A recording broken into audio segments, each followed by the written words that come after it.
Hello, it's Hannah. We're gonna do a 10K, baby.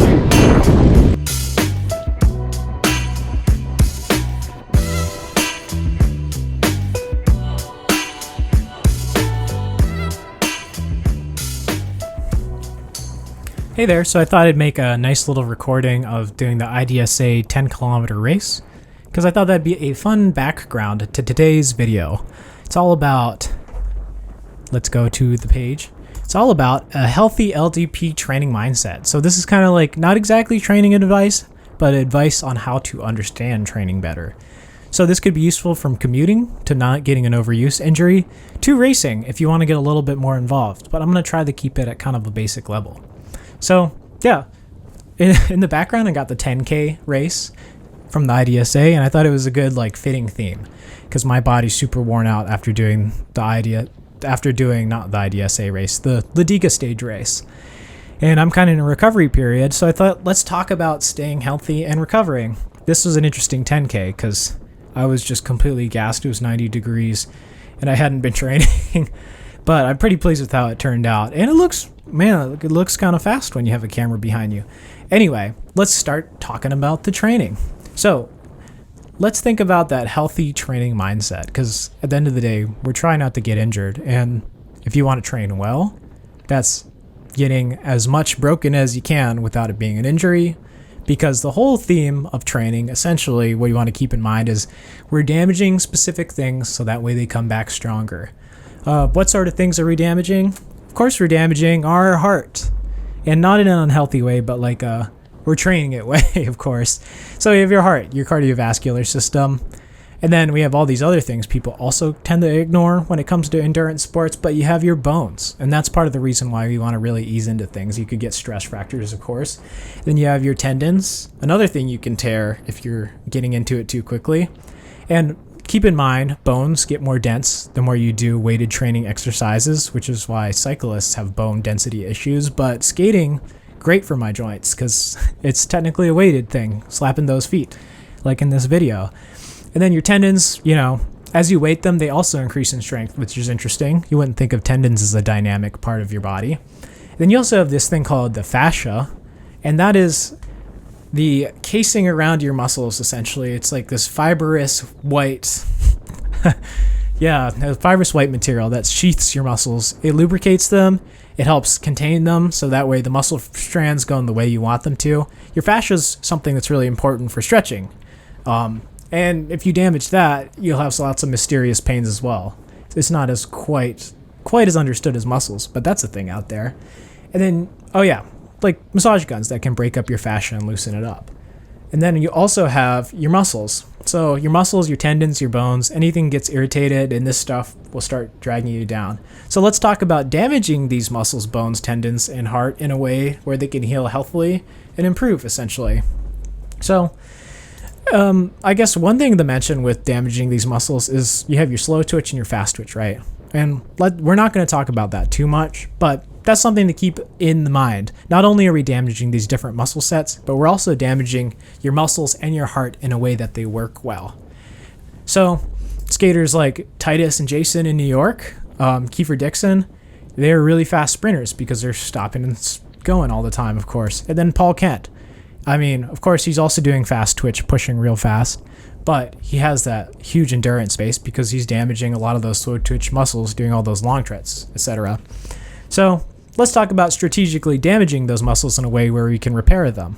And your heart, your muscles, they all have zones where they function the best. And usually they kind of come hand in hand. So let's talk about heart rate zones. Heart rate zones are kind of voodoo to some people, simple to other people, and some people don't even use them because they have other more complicated ways of measuring your exertion. But a heart rate zone is our nice middleman because anyone can use your heart rate. If you have a GPS or a watch, or you could measure it theoretically with your hand, although that's not really the best way to do it. But we have these zones. So 40-50% of your perceived exertion, that's kind of your rest zone. That's where you're not getting any cardiovascular gain. But maybe you can loosen up your muscles. So on a rest day, you can either lie down or you could stay in this rest zone. And then we have our zone 2. That's kind of 50 to 60% of your perceived exertion. That's very light. That's the sort of thing you could do for 24 hours, no problem, but it will tax you. You should be able to talk easily in zone 2. Then we kind of have your zone 3. At the bottom end of that zone 3, you kind of have your tempo, and the top end of it, we have these things called steady states. But essentially, zone 3 can be anywhere from it's kind of hard to talk to you're uncomfortable and you don't want to talk at all. And then threshold is where you're working real hard. You don't want to talk. So that's 75 to 85% of what you feel like you can do. The best way to describe it is at the upper end of this zone 4 is your hour-long threshold, right in the middle of the zone 4. So essentially, what can you do for an hour before you completely fall apart and your body can't? You just can't. So you have your hour threshold, and that's kind of your zone 4. In between zone 4 and 5, you have kind of your VO2 max, which is don't worry about it, but essentially that's right at the limit where your body's using your oxygen. And then anywhere above that, you got your sprints, which are like anaerobic. Your body's going to catch up later because you're not feeding enough oxygen to those muscles, like a 100-meter dash, 10-second, 20-second sprints, that sort of thing. And now that we've gone over this nerdy zone stuff, I think something to mention is that perceived exertion is a really accurate way to train, but you need stuff like your heart rate or power to kind of augment your mind, kind of understand what level you're really working at and what can you sustainably hold for these distances. A good example is if I were to try to do an hour time trial as fast as I can for an hour, the first 20 minutes should feel really easy and the last 20 minutes should feel like I'm dying. And at the whole hour effort, I'd actually be putting out the exact same amount of energy, but your perceived exertion changes over time. So your heart rate's kind of a great way to understand your perceived exertion, even though that thing can be tilted by caffeine or temperature, your heart rate can change. But it's a good baseline to understand your body better. And they also have power meters in cycling, which are that, except even way more accurate. But we're not going to talk about those too much. So what are we going to use these zones for? Well, you might never pay attention to your heart rate at all. And that's perfectly fine. You don't necessarily need to, but you have to understand that we're training these muscles to use a certain amount of lactic acid, a certain amount of blood, a certain amount of oxygen at these zones. So every one of these zones is kind of like a gray area where you're training to improve it. So if you're sprinting all the time, your endurance isn't going to be great, etc. So that's where all these ideas come from, is terms of I'm not a sprinter, I'm not a distance guy. It's really not too limiting. Titus, Paul, essentially studies show that until you're above a collegiate level, like you're almost professional, you're the top 1% of athletes, you shouldn't worry about pigeonholing yourself into a sprinter or long distance person. Don't worry about it too much.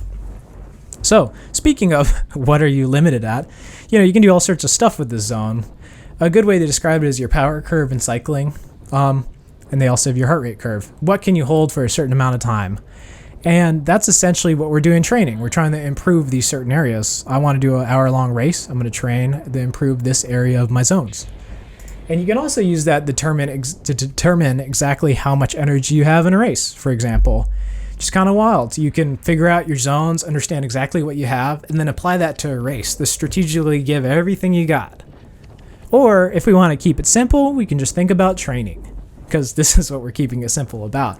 If you want to go look at power curves or your W prime balance to calculate how much energy you have in a race, you can, but something to understand is that all these numbers are trying to put solid numbers onto a very changing biological system, and they're finding more and more that maybe you shouldn't trust the numbers too much, but you can use them as an indicator, which is why we're going to keep it loose and goosey from talking about any more numbers.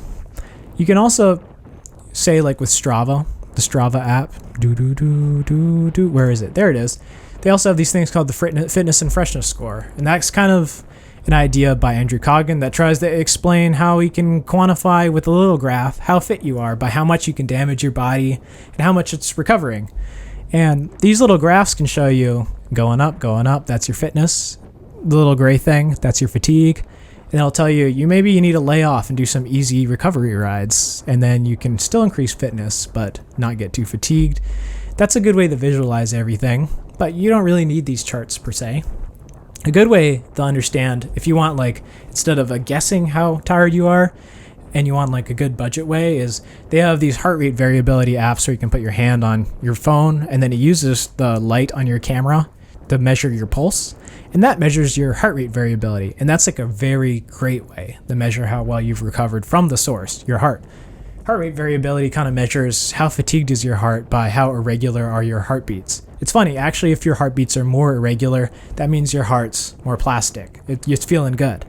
And if you wake up and your heart rate variability is really all the same, it's like it's plodding along, your heart's struggling. So if you do want to understand your recovery, maybe look into heart rate variability is my suggestion. The awesome thing about this is, since it's at the source, other things like stress in your life, drinking alcohol will all show up in your heart rate variability, which you can use to make sure you don't get injured. So let's talk about training now. What does my average workout look like? Well, let's keep it really simple. I want to figure out, where am I going to rest? For me, I take 2 rest days in a week. And that maybe doesn't mean stop riding, but you take it easy enough where your heart rate's pretty low, you're clearing out those muscles and letting them recover. So I love recovering on a Monday and a Friday, because Mondays are stressful for me and Fridays I just don't feel like it sometimes. So let's put those there, because thinking about the total stress on your body, these might be the best days to recover, because Monday's a lot. Friday, yeah, you want to relax. And then, of course, I want to leave that weekend open. And since we're talking about these zones, right, there's actually strategic ways you can kind of break down these zones. So we want to be starting out with kind of our high-intensity muscular workouts. And then as your muscles get blown, your cardiovascular system's still good, right? So we're going to do our harder workouts in the starting of the week, and then we're going to go and progress to our easier workouts later. So let's go look at that. So I'm going to say Tuesday, let's do sprints. And when I say sprints, I don't mean like sprinting to work, but like we're going to do an all-out sprint. 40-20s, 20 seconds on, 40 seconds off. We're going to do that 60 times. That's a good example of a sprint. And then Wednesday, my muscles are going to be a little shot, but my cardiovascular system in the lower end is really going to be pretty okay. So let's say I'm going to think about doing something at a VO2 max. I'm going to do some 5-minute intervals. All out. This is really going to waste me. Thursday, I'm going to be feeling pretty tired. And my commute, maybe I'm going to be feeling pretty rough. So after I skate to work, I can kind of make a judgment call depending on how my body feels. Thursday, maybe I'll do a tempo workout. Maybe I'll do a threshold workout. It really depends how I feel. And, you know, it's good. You want to have consistent riding throughout the week, but you don't necessarily need to be beating yourself up. Recovery is really important. We're trying to break those muscles and then recover them. So don't underestimate the power of recovering and not beating yourself in a trench.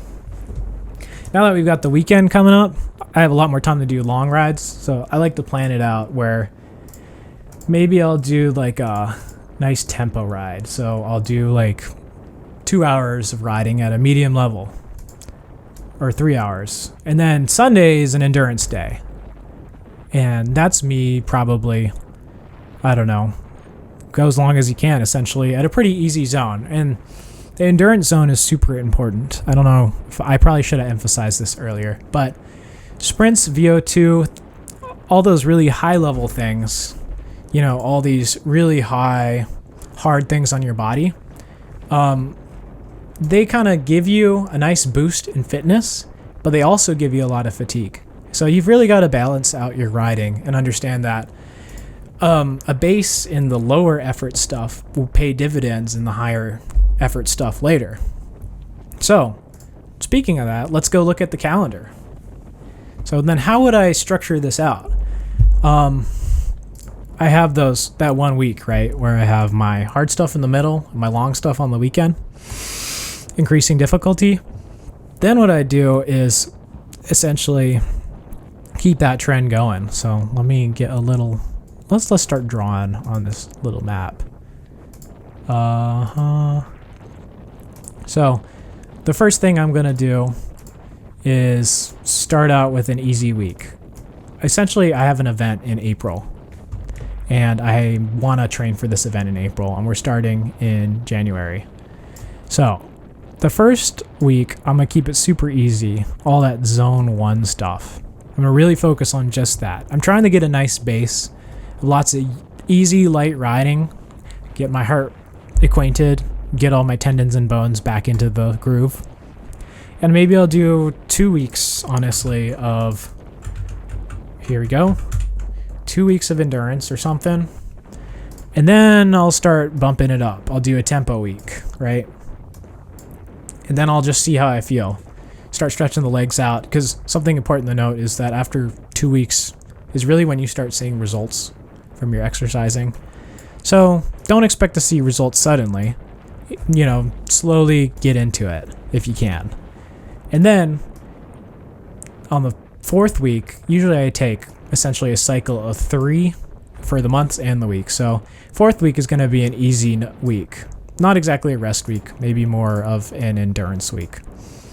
So that's kind of how I think of my first month of training if I'm working in a 3-month block. So 2nd month is like, now that I've damaged my body in that first month and I've recovered, let's go back to it and up the ante a little bit. So I'll probably still lead off with another week of endurance riding, right? But then I'm going to get into it a little bit sooner. I'm going to have some tempo stuff. Maybe I'm going to throw in some sprints there just to see how the legs are feeling, start working out the muscles a little bit more. And then I'll do a really hard 3rd week. And my muscles are going to feel shot. I'm going to feel awful, but you're almost 2 months into it now. So you can just do a nice little recovery week at the end of the month on your 4th week. And by this point, you're 2 months in. The first month is kind of like your buffer month. It's where you start to train your body. 2nd month, you start doing intense things. And then the 3rd month is really when I just go hard in the paint. You just start doing hard workouts, get a lot of thresholds in, get a lot of endurance. You can start sprinting a lot more. Once you get 3 months into things, your body really starts to get more accustomed to hard workouts. So maybe I do an emphasis on thresholds and sprints. And this is all like a relative difficulty, of course. So, when I'm getting into stuff, maybe Tuesday, Wednesday, Thursday are not going to be sprints, difficult, and slightly less difficult. Maybe it'll be all endurance. But then by the time I get into here, my workouts will be more focused on these harder level things. So that's kind of the idea I have. You increase 3 weeks of difficulty, and then you also increase 3 months of difficulty. And then by the time we're at our 4th month, right, we've had 3 months of hard workouts before this event that we've been training diligently for. And then we have April, our event. And something you got to do really for these events is you want to take a week to taper. So maybe I'll have one little hard week, and the event's at the 3rd week of April. So I'm going to throw in 1 day of very light riding, endurance type stuff. And then finally, on the 3rd week of April, it's the race. So we increase 3 weeks, take a kind of rest week, increase even more 3 weeks, take a rest week, increase the most 3 weeks, take a rest week, and then increase a little bit, clear those legs out, take an easy week to taper, and then you do your event. So that's a good example of how I would train for an event. But the most important thing to remember is that your body needs to stretch, keep that fascia, tendons, keep everything mobile so that way you don't overuse something, end up with stress fractures, tearing a tendon. Weights, super important. Also just, accompany your cardiovascular work with weights, which put your muscles at a stronger state so that way you don't get injured as easily. Then, of course, cardiovascular, which shouldn't be an issue, but keep in mind you got to let that cardiovascular system rest once in a while. You're not invincible. In fact, we're very invincible? Well, I don't know. We're very vulnerable. So, whenever you go into a workout, just think of how am I using these zones? How can I focus on using these zones equally? For my zone 4 and zone 5, the work sprinting at the end of the race, I need to have that base of a zone 2 and a zone 1. And just think about, what am I damaging? Am I healing it enough? And if I keep on feeling beat up, really think about recovery maybe. Because beating yourself up against a wall eventually reaches its limits. The good fact is that some of the best athletes spend the most time in these easy zones, the zone 2 zone, the zone 1 zone. And that's kind of been a known thing for a while, but now science is showing that it's true also. So sometimes it pays not to be beating yourself up all the time. Think about the recovery, because without fixing all the broken stuff, you're just a broken human being. So if you got an event coming up, really pace yourself. Don't throw yourself super deep in there. You could end up with stress fractures, etc. I would like to do, so I think that's kind of my spiel on how you want to think about training. I hope that was helpful. I think that might have gone over people's heads and might have been too simple for other people, but something to keep in mind, just how to think about your body and training each of your zones. Don't go sprinting out every day, etc. I think that's all I've got to say. I would really like to get detailed into personal fitness training, the science of the human body, but the more details you give people, the more dangerous it is. How would I describe it? Giving people more information than they need can be misinterpreted. And I trust you, but I don't want to be the one giving bad information to other people, even if I know what I'm talking about. If I'm saying it wrong, that could not be good. So take everything I'm saying with a grain of salt. Listen to your body, and thanks for watching. And what was this 10K in? I think it was in 21 minutes and 13 seconds. So I'm 21:30 in, so I think this video should be done. Thanks. That